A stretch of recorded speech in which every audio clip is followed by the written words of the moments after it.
give a shout out to our Lambda Pi Eta president who is here, Katie Beeler. She's a little off screen, but she came on and she really put in a lot of effort to organize this event. So yay, Katie, cool.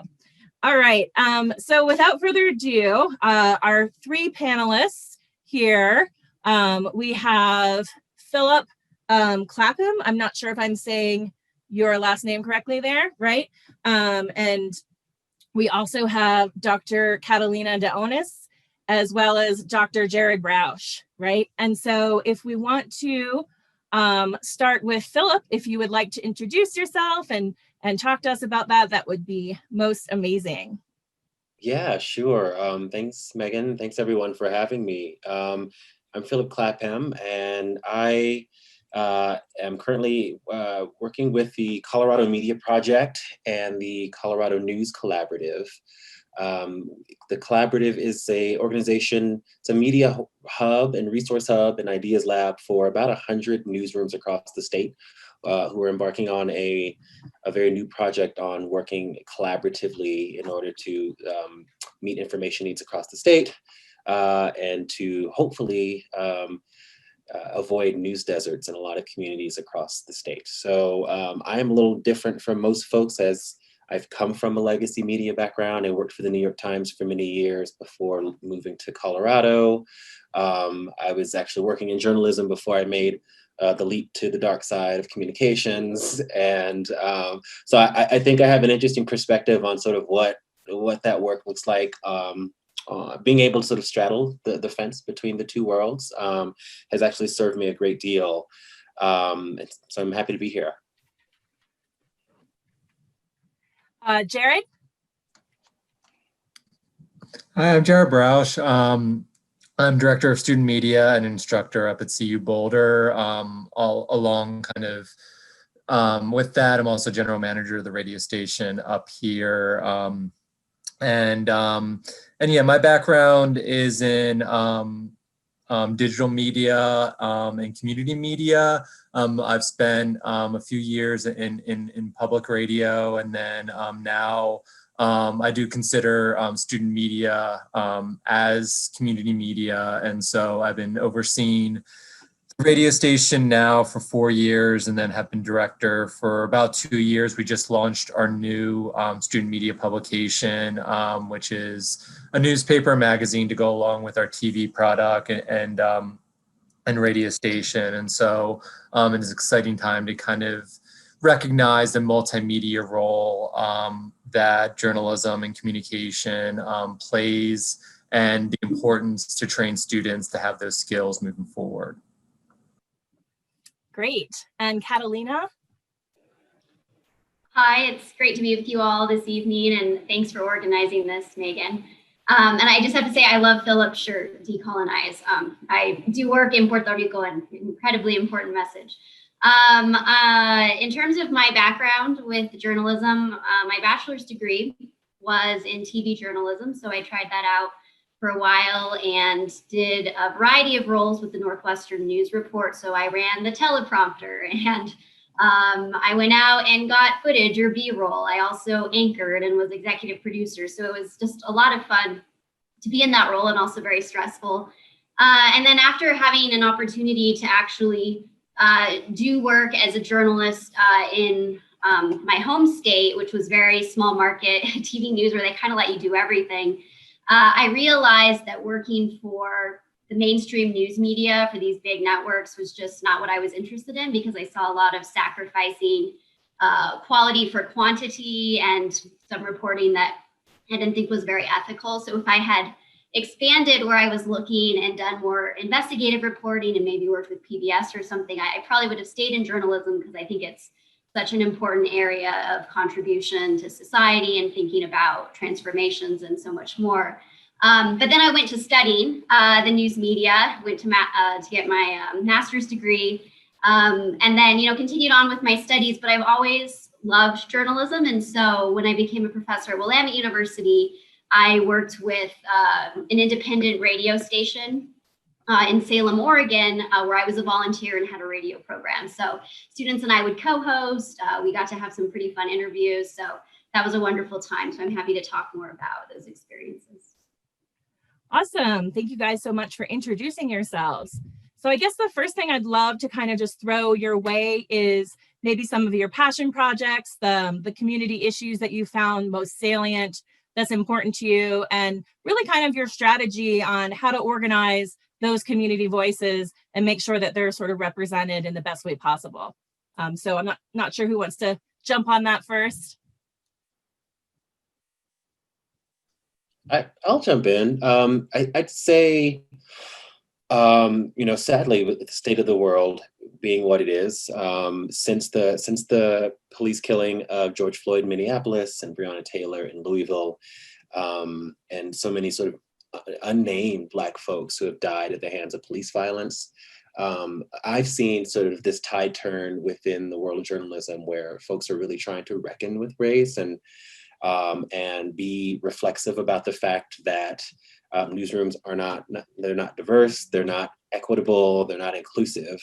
And because of that, reporting about communities of color has been biased for a long time.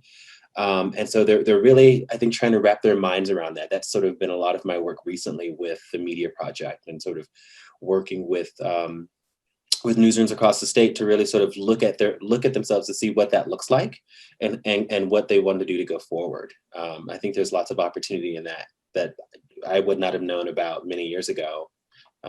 It's exciting to see. Great. Would anyone else like to jump in?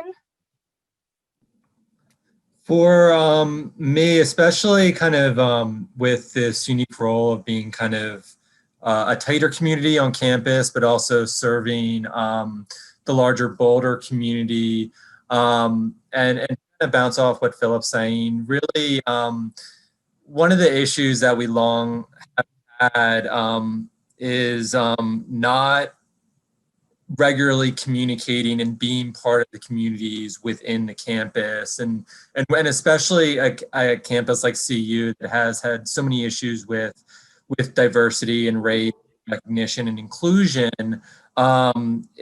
For us, as we're launching this new media project, and what's been kind of the mission for the radio station over the last few years is to develop those relationships with those communities, so you're not kind of practicing parachute journalism and reporting on one story and then leaving, that you have a consistent voice. And it helps us in a couple ways. One, when we need to report on the stories, we know that we're a trusted source for interviews and things like that, but also it's helped us diversify our own newsroom by letting those groups know that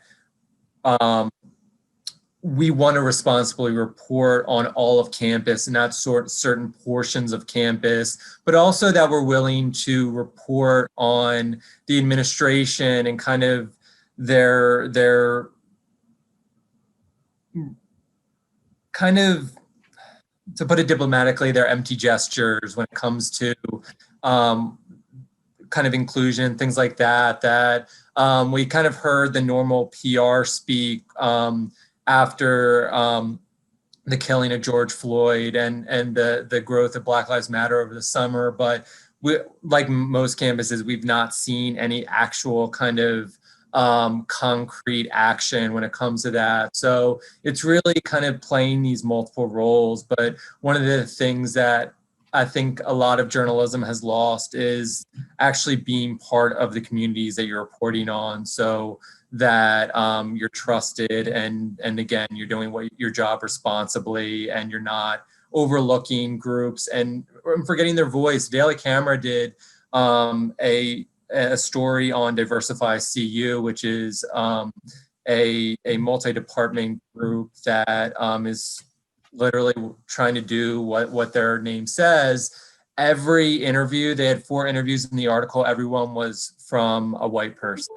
And it's also kind of on the teaching side. I teach a lot of our reporting on diverse populations, race, gender, and journalism, things like that. And so I think also teaching students to be better when they get into journalism, to not only diversify in the sense of having more diversity within our students, but also making students recognize their own privilege from other groups. So when they do enter the newsroom too, they can recognize it, be self-reflective, and be better, and again, kind of progress the industry as a whole.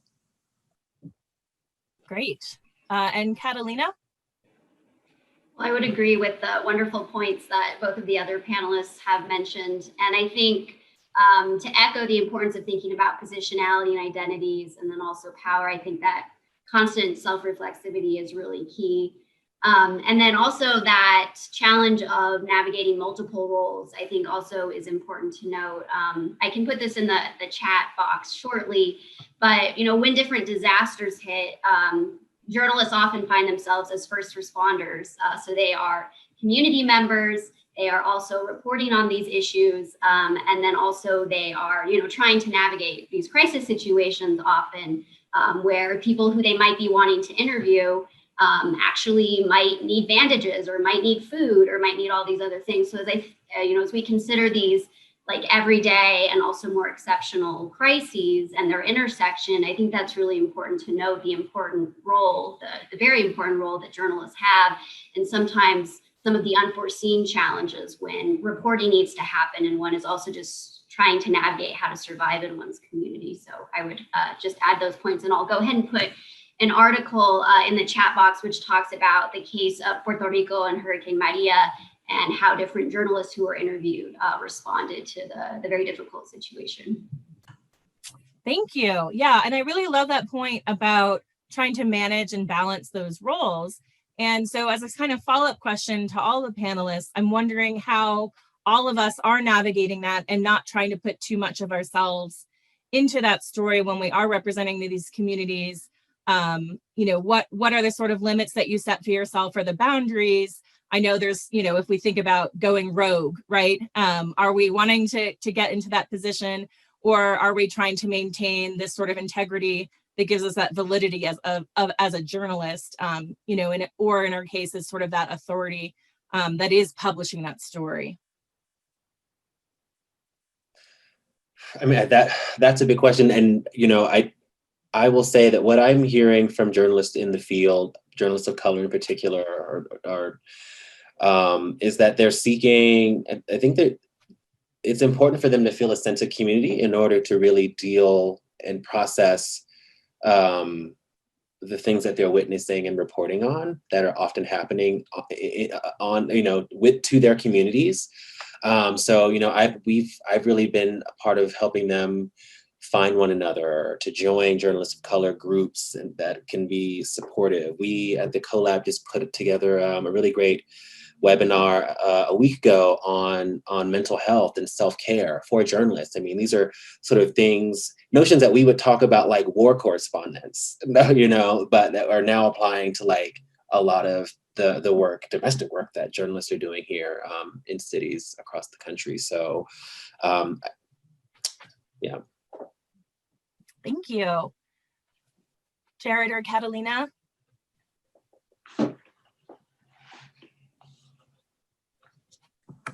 I think as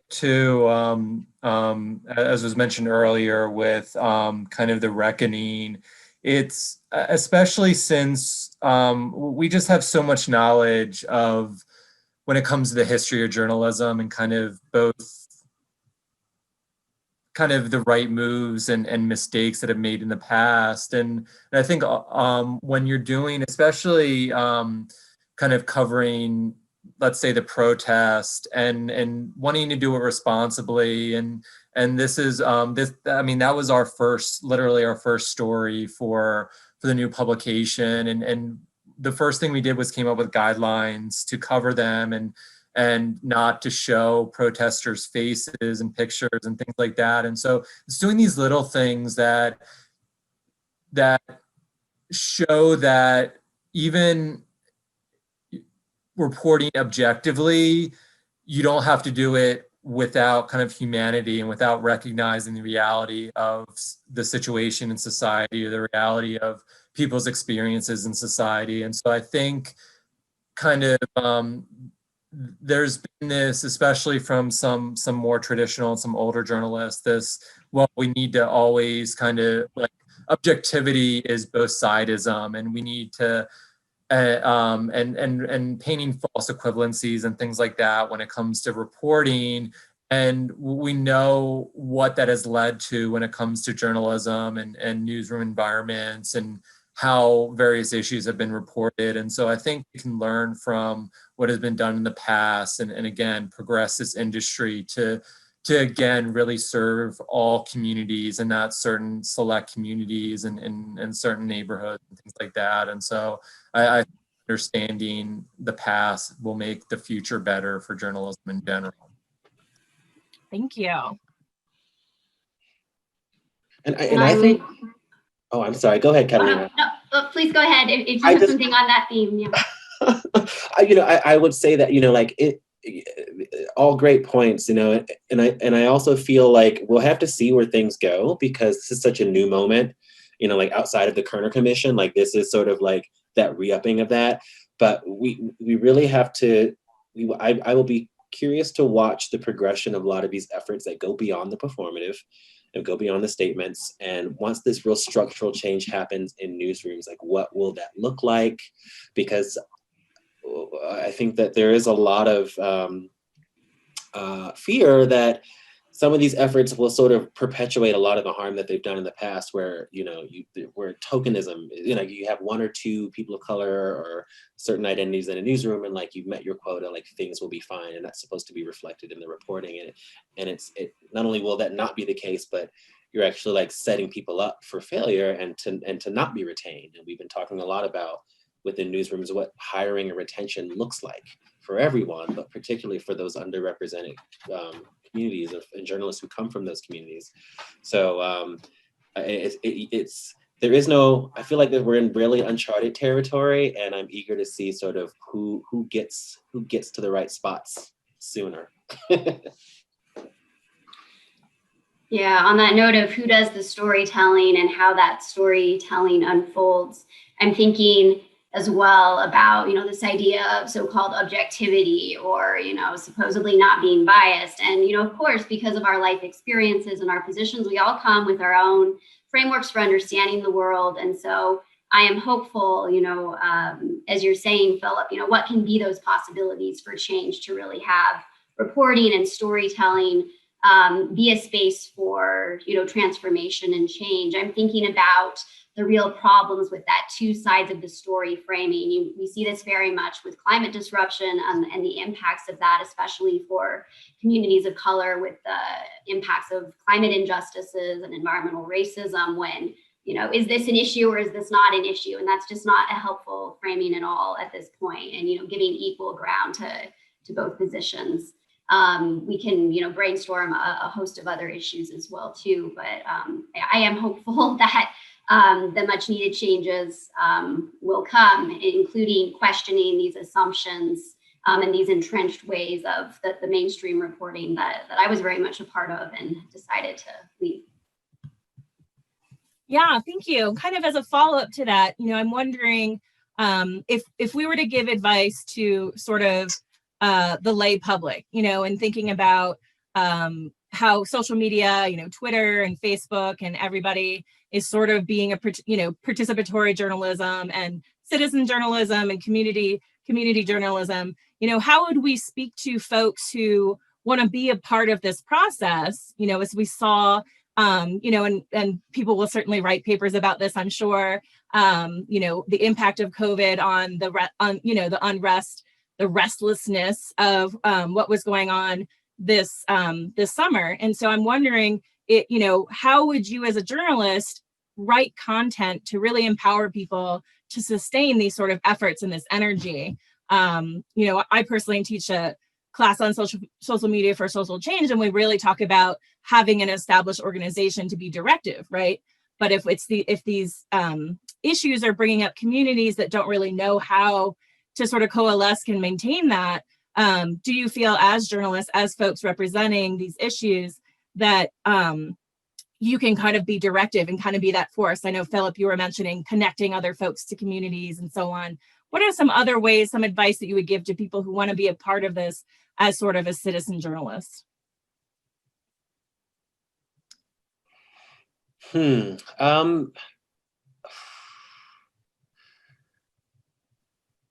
That's a big question.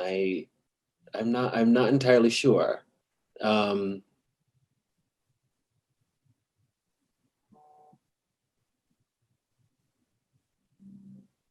I think that there's room to start where you are. I think that might like I'm taken. I really am moved. I love solutions journalism, like seeing that movement sort of happen where people take very like concrete actions. They take an issue on the community level and sort of like work through not only how we got to that issue, but like what the solutions will be, and letting those solutions come from community. I think is a a bit of journalism that's like folks who have not been trained in the ethics and all of that stuff and gone to J school can really sort of capture that. And I'm also a believer that you don't really need necessarily to be part of some sort of newsroom or institution in order to serve your community in that way. I mean, start small with a newsletter, or print something and pass it out at your church on Sundays. And like there are a lot of touch points within community that journalists themselves are trying to tap into that community folks already have. And I also feel like when we have these conversations, we almost always, at least in my world, when we're talking about building trust and transparency within communities, it sort of disregards the fact that community ethic media has been doing that for forever. And so I encourage people to actually like find out who those folks are doing those like small newslettery things in community and see if you can contribute in some way.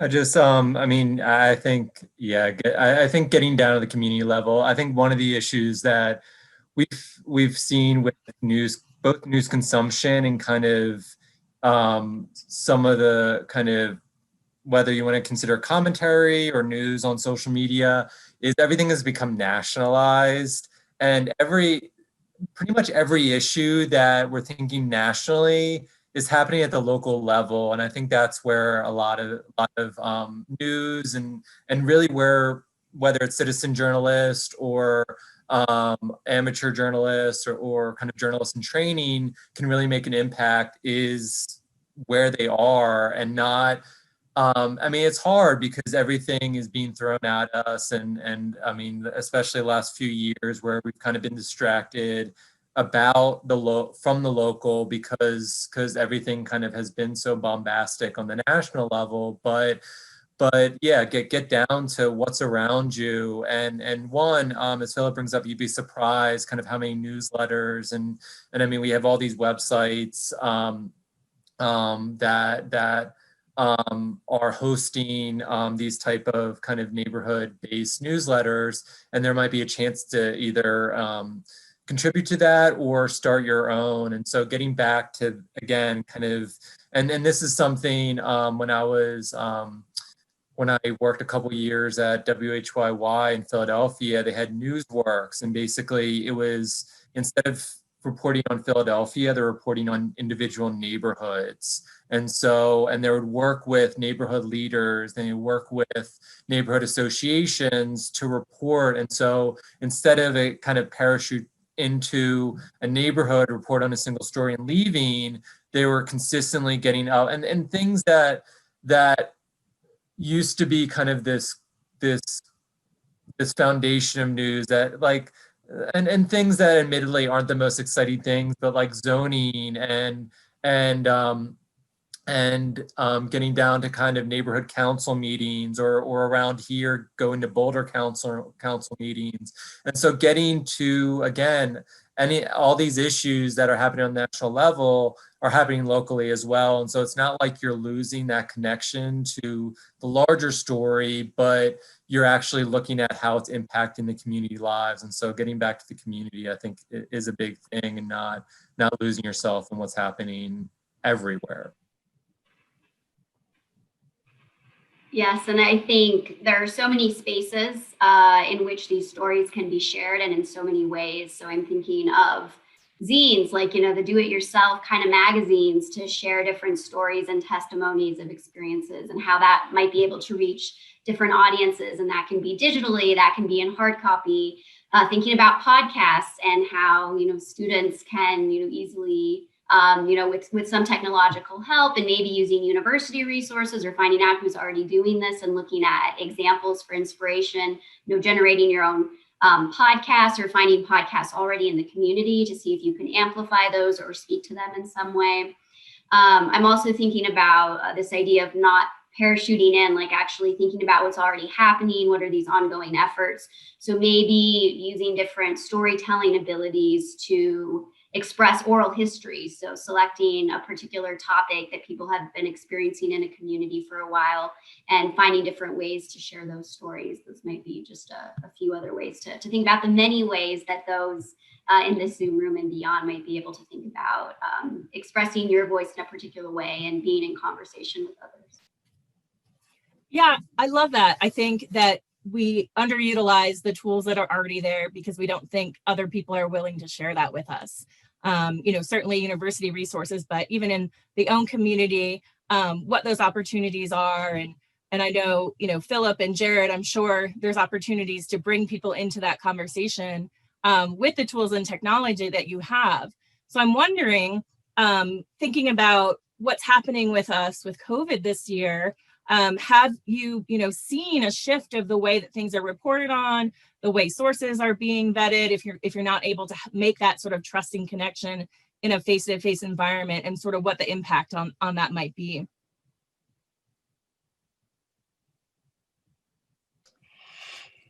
Yeah, you know, so I have seen some really inventive ways that journalists are sort of maintaining their connections to community despite the, you know, because of COVID. This Colorado Media Project this summer we did some grants to ethnic community media to sort of, one, to get out accurate COVID information to communities of color, immigrant and refugee communities, folks whose native language is not English or who don't even read in their own native languages. And so we went out and found organizations that were already built trust, already had direct relationships with the community, and sort of pipelining them into the information that the journalists were getting from the state and so on and so forth.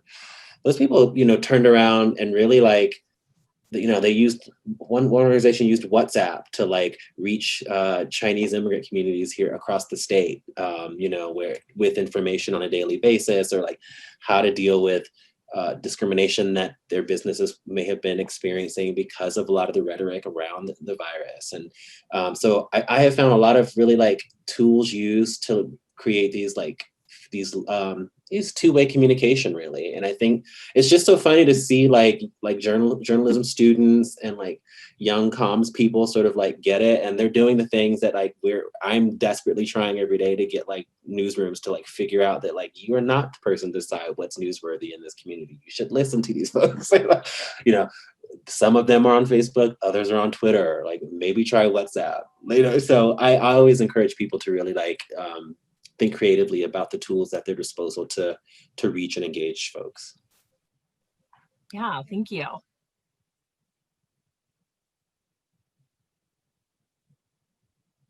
Jared or Catelina. Jared, I know you work with students, and so I'm wondering, you know, if they have sort of surprised you with their innovation.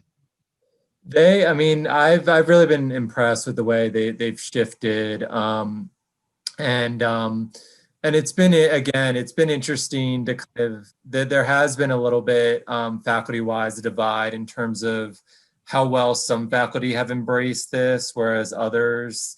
One class we have, the fundamental reporting class, always required an in-person interview as a part of that. And over the summer, some of the professors were still pushing for that. And finally, a couple of us were like, it's not realistic. Like, we're not, like, a couple things. One, I had students kind of reporting in March, and I guess it was a little later, it was in April.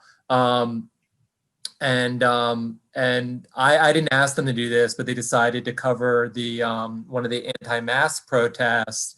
and the amount of times they were threatened, and then literally just people just they had shotgun mics and people trying to get close to them to intimidate them, to prove a point, things like that. And kind of in the meeting, again, a couple of us were like, it's just not realistic. And one of the things when I taught the reporting class a couple of semesters ago, I actually got pushback because I would allow students to do Skype and Zoom interviews. And now kind of with that shift, it changes the ability to who you can interview for a story and also kind of what communities you can engage. It doesn't mean it doesn't replace all kind of interviewing or reporting, because there's a number of communities that, whether it's technology, whether it's trust, that as Philip pointed out, you also need to kind of form those relationships, and that is harder over kind of these virtual outlets, but there's still ways, and then a few have met in outdoor spaces, socially distanced, things like that. But the one thing that I have, I mean, it's amazing that if they're doing an interview, their Zoom always works, but if they're trying to show up for class, all of a sudden it's updating, or they're somewhere else or something. But in all seriousness, that has been one kind of, and something too that, because I also teach high schoolers over the summer, and one of the things they don't realize is, and especially kind of looking at previous generations, they have so many of the technical skills that are already required for journalism that we had to go to school to learn, to take basic video and photography. And yeah, their video might be one of their cat falling off the bed, but eventually they can turn that into using the video to actually report or use for journalistic reasons. So that's been one area where I've really been encouraged with the way kind of the students have adapted to these really unique times. Yeah, and Catelina, I'm wondering, having come from broadcast, what you've kind of seen the shift, maybe from colleagues or former folks that you've worked with, and the way that they're reporting as opposed to when you were in that industry.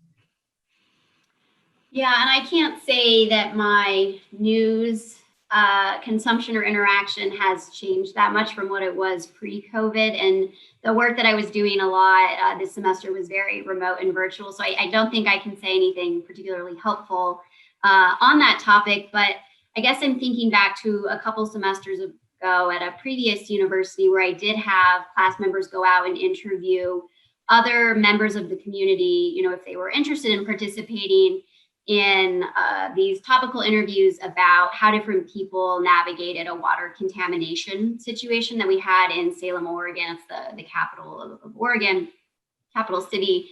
And in particular, we were interested in disproportionate impacts and issues of equity, how white supremacy was playing out, and how the local government was or was not supplying clean water to different communities. What was messaging like? Was messaging provided in understandable ways for a variety of types of speakers, particularly those who did not speak English. And so I'm just thinking about, as we consider the different stories that we tell and whose voices are heard and whose perspectives get amplified, several of my students who were students of color at this predominantly white institution had an opportunity to interview their family members. And they asked me, is that okay? Can I interview my family members? And my response to that was, of course, because these perspectives are very important. It's, a space to have these conversations for students to think carefully about, the language being used, those lived experiences. So for those who are, part of this conversation this evening, and again, beyond, who might be listening to it later, just to think about, if you are coming from a perspective that has been marginalized, or that, historically and in the present day continues to be devalued, your stories are very important, your family stories are very important, and just to keep that in mind as you think about the work you want to do in the world. Yeah, I think, that really, I had a question in mind that it was the last question I was going to ask you all, and that's a really great segue. So I'm going to pitch this last question, and then we'll open it up to a Q&A. So if my student attendees could start thinking of the questions that you'd like to ask, if you could go ahead and put those in the chat. and then I can call on you in the order in which they're asked. That would be awesome. So the last question then is, talking about that sort of marginalized voices or issues that really we don't hear a lot about, maybe they're not getting the salience in the kind of mainstream news, or we think about social media algorithms and the impact that has on also sort of suppressing these voices, particularly when it comes to activism. So from all of your perspectives, what are the issues that you think really should be getting more coverage and aren't? And how would you, encourage people to get involved to really sort of heighten the exposure of those issues?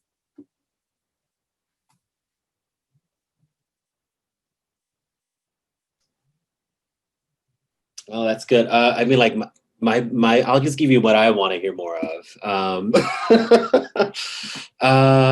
Income inequality, debt, student debt in particular. Maybe this crowd can really like get into that. And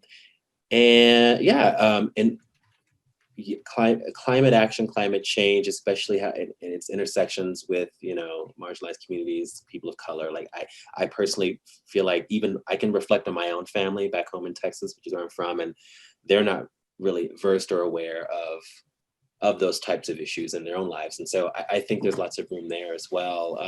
But really just in general, journalism has this, it's so white and it's so male and it's so cis that like, it's just like, it's ahistorical in a way. And I think that anybody who's not any of those things, who's coming to the table and really has a forum to express themselves and be creative and bring their whole selves to the work, will improve it dramatically. So, yeah. Thank you. Jared or Catelina? For me, I mean, I 100% agree. So for the sake of not repeating another area, would be, and I mean, a similar kind of almost an offshoot of what Philip just said. Education reporting and education inequalities is just another area that, I mean, there's so few. I mean, there used to be just so many more education reporters for newspapers and for other news outlets. I think we're really losing kind of the issues on the ground when it comes to education disparities and those issues. And then also, and this goes also, I mean, in terms of not only newsroom representation, but also representation on campuses and things like that is reporting on disability and mental health. I think that's a sorely overlooked area, and part of it is that in many ways reporters that are either interested in it or represent those groups are left out or not.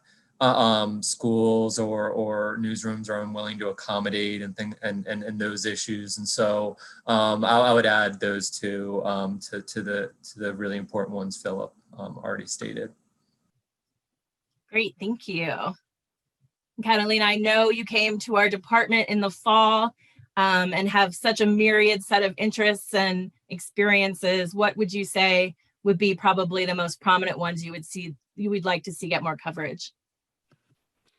Probably the very important ones that have already been mentioned. I was going to contribute mental health, particularly from an intersectional perspective. So thinking about how issues of power, privilege, and precarity, identity play into mental health as we think about, how does climate injustice impact one's mental health, or environmental racism, or just the different lived environments in which different individuals, are trying to make it through life. So I think for me, it's really how do the different issues that we face that are very serious and very interwoven, how do we navigate them, I guess, from these different tensions?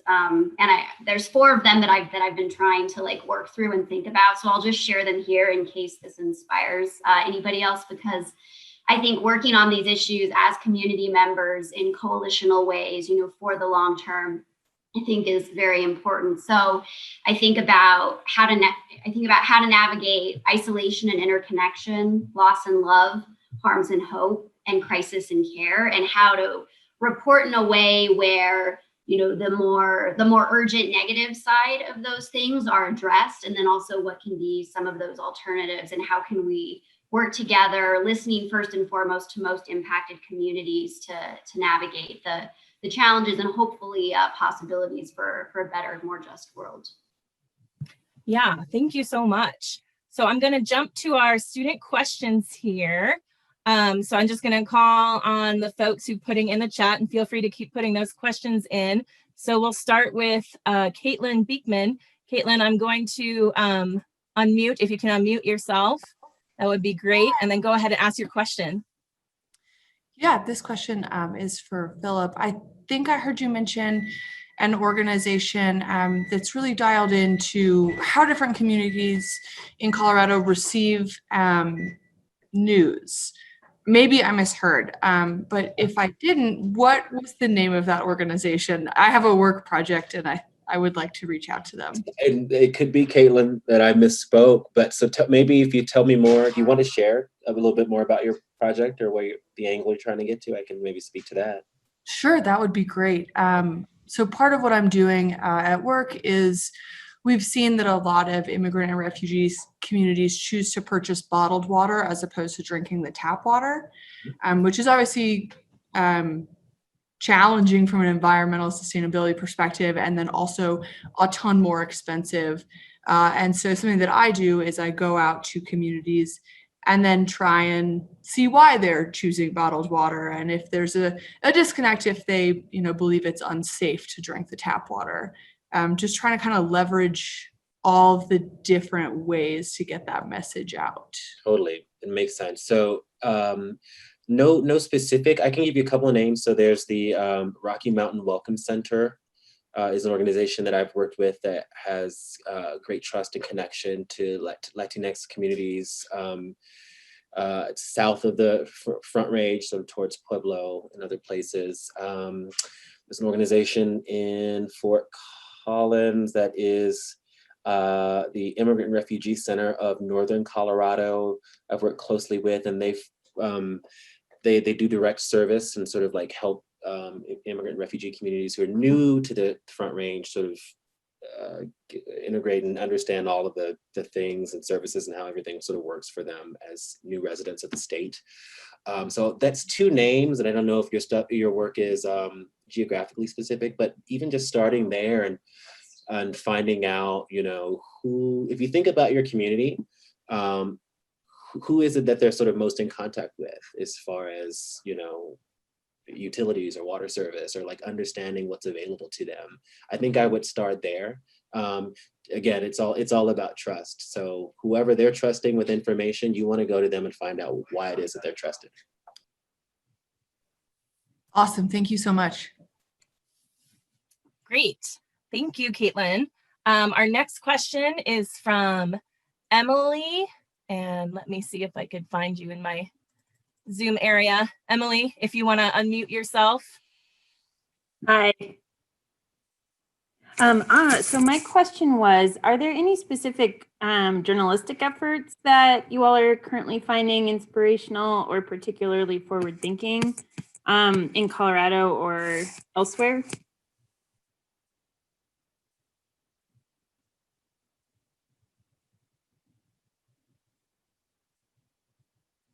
Maybe passion projects? I mean, for me, it's what Philip's doing. I think the Colorado Media Project and the collaborative are just really important, as he stated earlier, just trying to take care of these news deserts that are forming. And I mean, we see it, we think of it on the local level, but it hurts nationally too. We see during elections, national news relies on local reporters to report on the to gauge kind of where people are falling in terms of how they're voting and things like that. And we've seen the last two elections how off we've been in terms of kind of predicting, and a big reason for that is the loss of local news. And so what they're doing. And there's, I mean, similar efforts in like New Jersey that are happening, that are collaborations between different campus media and different media outlets out there. And so whenever you see these kind of collaboratives and kind of challenging what we assume when it comes to journalistic funding, the efforts in Longmont to try to get the library district and funding there to use to use that as kind of a way to engage the community as well. And there's been a few kind of political issues and the Google project has come in and opened up a new newspaper up there as kind of a experimental lab. But these collaboratives and kind of these efforts to close up these especially kind of news deserts in less populated areas and in communities that are already being overlooked, I think are extremely important. Thank you. I'm going to go ahead and put in the chat box a link to Detroit Water Stories. So this is affiliated with Wayne State University, and some professors and students and community activists are involved with this storytelling effort. So just to give you an idea of, the different ways that oral histories are being collected, perhaps this might be inspiring for some. So there's the link there. And then just returning really quickly to the previous question about what issues, merit attention, I think thinking about what's called crimmigration by some, so the intersection of the criminalization of individuals and how that intersects with immigration and deportations and all of those significant brutalities and cruelties, I think is really important. And also thinking about houselessness and also access to food, and thinking about college students in particular, and just thinking about your age demographic and the importance of just ensuring basic necessities. Those are just a few others I would add quickly. Yeah, and I'd also say, like, I'm loving there's a group called Press On that's working in the South and doing this whole like movement journalism thing. And I think it's similar to work we're doing here in Colorado is great and it's super collaborative, but I think that there are folks out there like taking it to the limit. Often journalists are really afraid of that advocacy moniker. And so sometimes they're a little too cautious about really calling out injustice when we see it. And I think that's also a product of white privilege within the industry. So Press On. Free Press is an organization that that my organization is working with, and they're great because they, again, they're taking that advocacy component and kind of holding it. And it's run by a lot of former journalists who sort of know how to know where the touch points should be for journalists to build trust with their communities and where they're lacking. And so that's another place I'd maybe start and sort of figure out some projects. They've done some in Jersey, they've done a project in North Carolina. And I'm a firm belief that, like, as much as we try to sort of go in and find out what we can solve or what the meeting and information need, it may not be our product. So I'm super eager for that next generation of entrepreneurs, journalists who didn't go to J school, but are super techie, partnering with their J school friend and really coming up with a product that's, your community so well, it's going to meet their need. And the business and the money will follow. Some really great recommendations there. Jared, did you want to contribute to that? Yeah, and just kind of on the national, again, when you're talking about mainstream news, there's always kind of be recognized kind of compromises and things like that. But there is at least hope in terms of progress in that area when you see things like the 1619 Project and the Washington Post launching the Lily and things like that, that there is the recognition that journalism takes a certain amount of resources and things like that. And so seeing some of those mainstream, even the Undefeated at ESPN to a lot of credit to those writers as well, because using those kind of larger platforms to bring in kind of some of these, especially for people just entering these conversations, providing those resources to do so deserves some recognition as well. Yeah, I mean, and that stuff it's great. It's for someone who like came from one of those newsrooms, and like it's slow.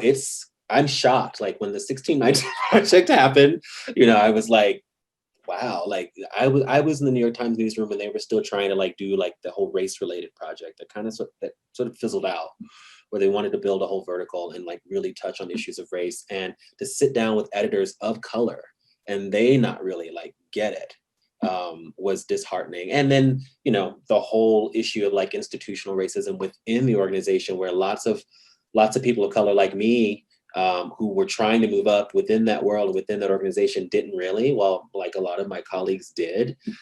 They're now trying to sort of address that in their reckoning. They haven't been at Washington Post as well. You see this stuff nationally, and Colorado is doing the same. So it's a really great opportunity for folks who, I know a lot of you guys are comms majors or working in comms, but like it's ripe for that. Those things are kind of blurred now, and it's really a great opportunity to take advantage of.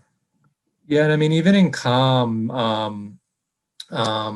when you're kind of most companies are dealing with some type of reckoning, and so that kind of the need for diversity is in almost every industry, and so. And a lot of it is kind of their front-facing kind of brand, their front-facing kind of, and that comes through social media and things like that, and then their PR. And so, yeah, I mean, I think just every area is in bed, really needs kind of that progress when it comes to not only when it comes to kind of overall numbers, but numbers in leadership and numbers higher up in the organizations. Because I mean, we've seen numbers in terms of how much shorter the careers of marginalized populations are in a lot of these industries because of that environment. And so so no matter what, I think hopefully that again, this doesn't fizzle out, and this is kind of a long-term thing that affects a lot of industries that have badly needed this push to be more inclusive.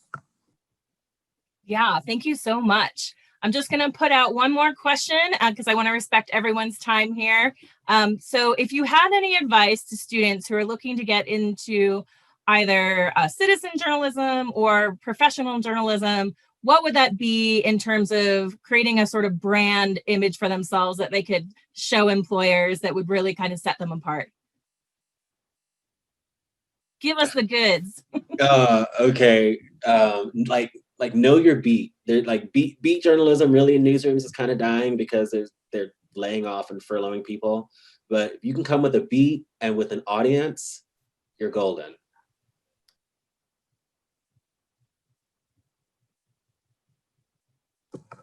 I think especially seeing some students who have gotten jobs and things like that is really, I mean, there's always going to be the basic skills, the basic kind of the foundational, knowing styles, knowing things like that, but don't lose your voice. Don't kind of lose your individuality within that. The students that I've seen have gotten jobs, they follow what they were passionate about, and it showed in their reels and their portfolios, and they really, again, they really made themselves they separated themselves from the pack, because there's a lot of people entering the job market or are in the industry that have those skills, but it's really kind of what makes you you, and what are you going to bring this organization that's unique, or what are you going to bring to our newsroom that is as Philip brings in audiences or excites people or really feeds off of that passion that you have. And so don't fake it, and really kind of work on those skills, but also know what your voice is and figure that out along the way, because that's really going to, again, make you individualize you in this larger market. Thank you. Yeah, and Catalina, maybe, if students are thinking about applying to graduate school, how they would distinguish themselves if they were going to a traditional J school. Yeah, well, I think creating an archive of class projects that you've done, that you might be able to submit as part of like a work portfolio could be very helpful. So not losing those assignments, and also maybe if you have a more open-ended assignment for a course, thinking about how strategically you could maybe work that into some of your future plans. I also think, as our conversation tonight has touched on, what are ways that you could maybe go out beyond school and do some of the work that you want to do to help prepare you for what's next. And I also think, even though a lot of internships are not compensated, we can talk a lot about, financially why that's a big problem and unjust. I think if you do have an opportunity to intern part-time or even full-time, whatever your situation might be, or to start having conversations with people who are already doing this type of work, I think all of that will help you feel more comfortable thinking about what it might mean to be a storyteller and all the different forms that it could take. Yeah, thank you so much. And I appreciate that pitch for internships. COM students, if you have not had an opportunity to take one, we offer academic credit for internships in COM 3939. So think about that for next semester. So thank you all for joining me. I'm just very, I think influenced and excited about all the opportunities that are out there, and that people are kind of bubbling up from the underground and doing these things on their own. And then we get to use our skills to make sure other people are hearing about that. And thank you, students, for showing up. It wouldn't be an audience without you. All right. Thank you, everybody, and have a great night. Thank you. Thanks for organizing, Megan. You're welcome. Nice to chat with you. Thank you. Thank you. Bye, everyone. Thank you. You're welcome.